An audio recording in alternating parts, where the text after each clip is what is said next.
Hey, welcome back everyone.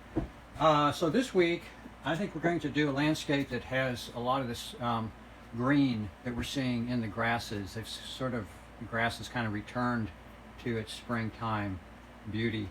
And so the painting that I will send you the video of is this one right here. And so it's got predominant green in it with cast shadows through it. So I thought what we could do in the effort of reviewing pigments a little bit is to look at some of the favorite greens that you know that I use. One that's in my palette I don't talk much about is called leaf green. And leaf green, I'm going from light to dark. So leaf green is a brilliant light green.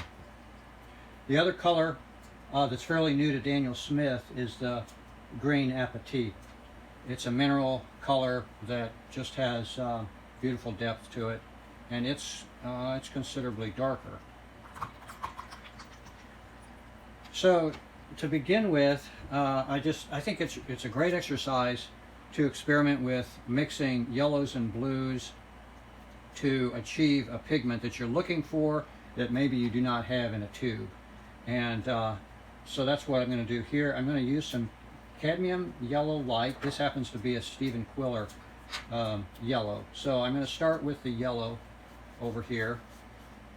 It's a good yellow because of its warmth is similar to the leaf green color. I actually dragged a little bit of leaf green over there by mistake. Okay, so there's the yellow. So then just experimenting with it, if I drop some cerulean in,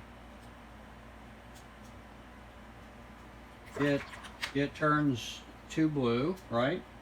So I'll do another pass and I'll try cobalt, and I'm going to try cobalt with a little bit of mixture of yellow ochre.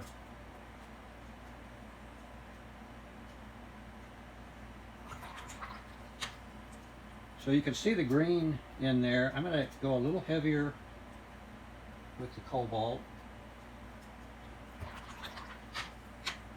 Actually, the lower portion of that is fairly close to that color. I'm going to drag a little bit more of the yellow ochre in there.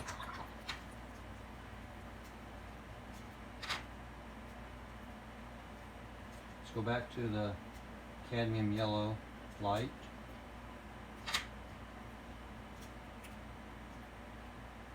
And let's try a slight amount of burnt sienna and cerulean.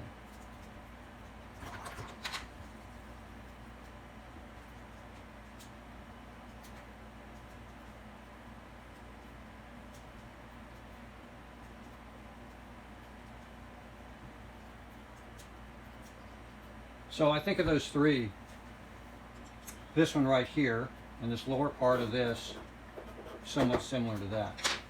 So that's the approach you can take. Again, it's not probably critical that you exactly match that, but if you wanted to color close to that, that's a way to achieve it using other pigments. So let's try the green apatite. So again, I'm just going to use, actually what I'm going to use here is I'm going to use Hansa yellow. I'm going to switch to Hansa yellow.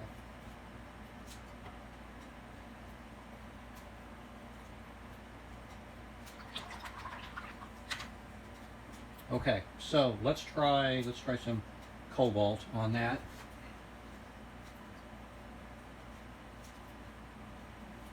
You need a fairly clean palette to do that. So I'll start with this. I can see I need to warm it more. That's going to turn too cool. So I'm going to bring in some yellow ochre and cobalt.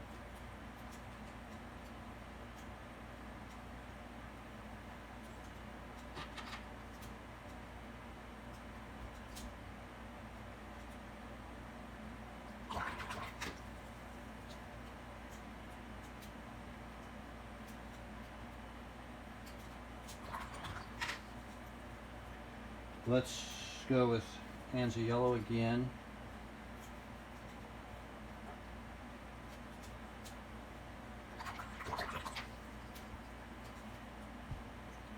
Let's try burnt sienna and deep ultra.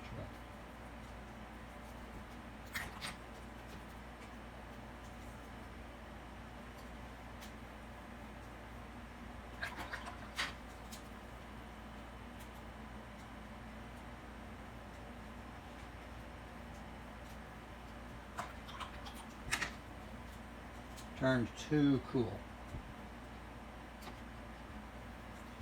But hopefully you see the idea. You can get these wonderful, actually more complex colors of green, I feel, than the straight pigment colors here. So my preference, if I'm going to use a green apatite, which I'll do over here, is to blend it with another pigment. And that way you can also vary the color of green within the wash that you're doing. So there I used a combination of burnt sienna and a little bit of deep ultramarine to get a deeper, cooler color of the green apatite. And I'll go even a little bit more with that. And you're doing that all when the pigments are still wet, and they will blend together nicely. Here's another practice sheet that I was doing, and this one was the first exercise I did here, a little more successful in that color right there was intended to, that's actually the leaf green, and this was the blended color beginning with yellow that I was able to match a little bit better than I did live just now.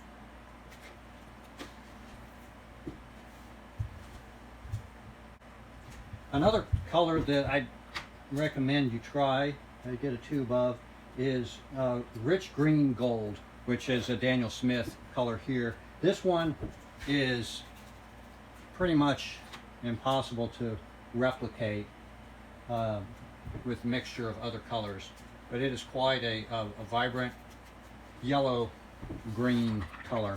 And again, you can use this in combination with some of these others to create nice blends of.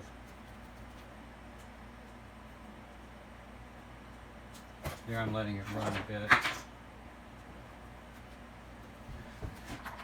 Okay, so that's the exercise with greens. We're going to move on. The next thing that you'll see from me will be the beginning of the painting. Once again, this week I did not film the beginning part of the painting, but I think that once the darks came in, that was sort of the important learning exercise of this week's assignment. So I'll see you in a bit.